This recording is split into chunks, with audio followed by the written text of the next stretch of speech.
What is up, you guys? Wonderbro here, and I want to talk about core fears for a second. Now, this is kind of a cliche topic. A lot of people think there's no such thing as a core fear. There's no such thing as a root problem, right? And I've even went out in my videos and streams in the past and said, don't worry about core fears or root problems. You're trying to get too specific. You're trying to find something that probably doesn't exist. However, today I want to entertain the idea of a core fear for just a second. For those of you who feel like you absolutely must have a core fear that you're working on breaking, or some root fear that you're working on breaking, we're going to talk about that, right? If someone told me that I have no choice but to tell people that, yes, you do have some sort of core fear, now what's it going to be? Here's what I would say. I would say 99.999% of people that struggle with anxiety continue to struggle with anxiety.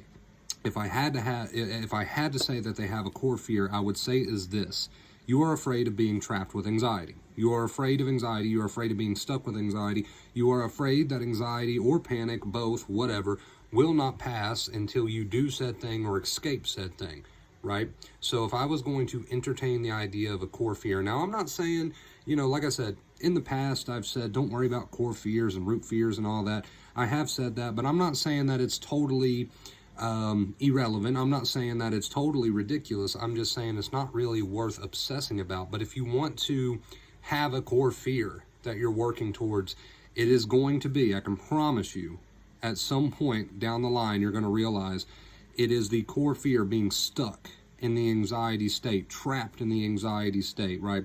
Think about it. People that are, let's say it's more OCD-like, let's say it's more compulsions, people that wash their hands, afraid of germs or whatever. They do that because they don't want to be stuck with the feeling that anxiety gives them if they don't do the compulsion. People that are just afraid of the anxiety symptoms, well, that's pretty straightforward. They're afraid of the anxiety symptoms. They don't want to be stuck with the anxiety symptoms. People that are afraid of certain social situations, they don't want to be stuck in those situations because it'll lead them to being stuck with the anxiety until they get out of said situation. People that struggle with a lot of intrusive thoughts, and they want to fight with their thoughts and try to get reassurance, and they use compulsion against their thoughts. They do that because they don't want to be stuck with the anxiety response that they feel in their body when these thoughts come.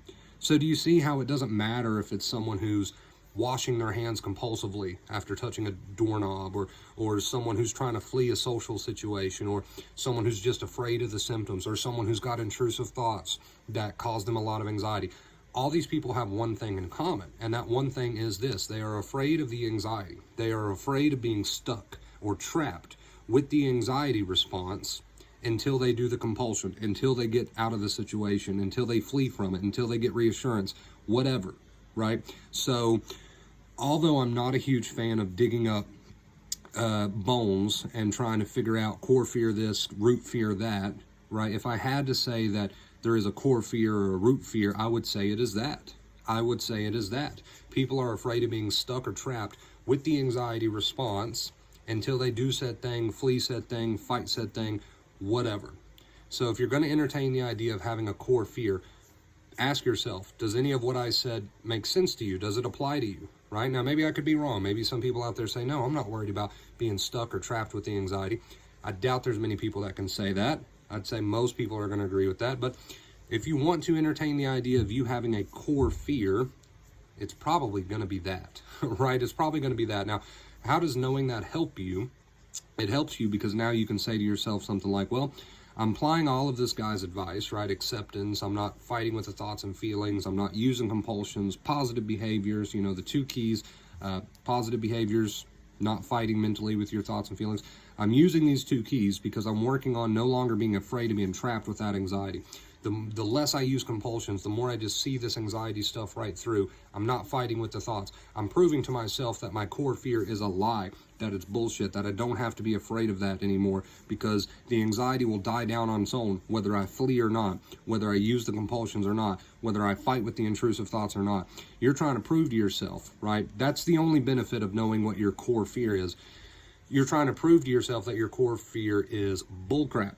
Okay, and you can only do that through acceptance. So the thoughts come, for example, and you don't use reassurance, you don't fight with them.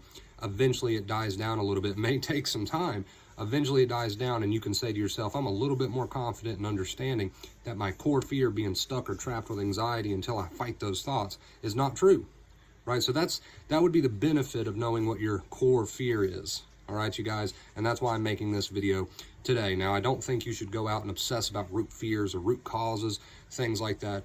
But I will say, again, understand that you're afraid of being trapped with anxiety. You're afraid of being stuck with anxiety until you flee the situation, until you fight the thoughts, whatever the case may be. And now you need to prove to yourself that you don't have to flee the situation. You don't have to fight the thoughts. You don't have to do any of that crap.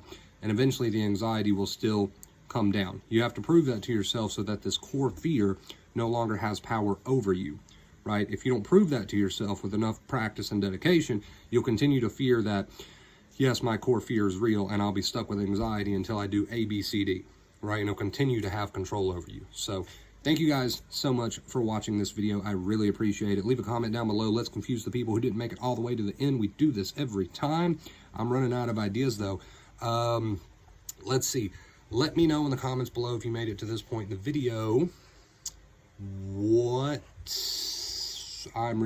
your favorite cereal is. What your favorite cereal is. I love you guys. DM me for information on coaching sessions one-on-one. I'd be happy to connect with you. And until next time, as always, stay awesome.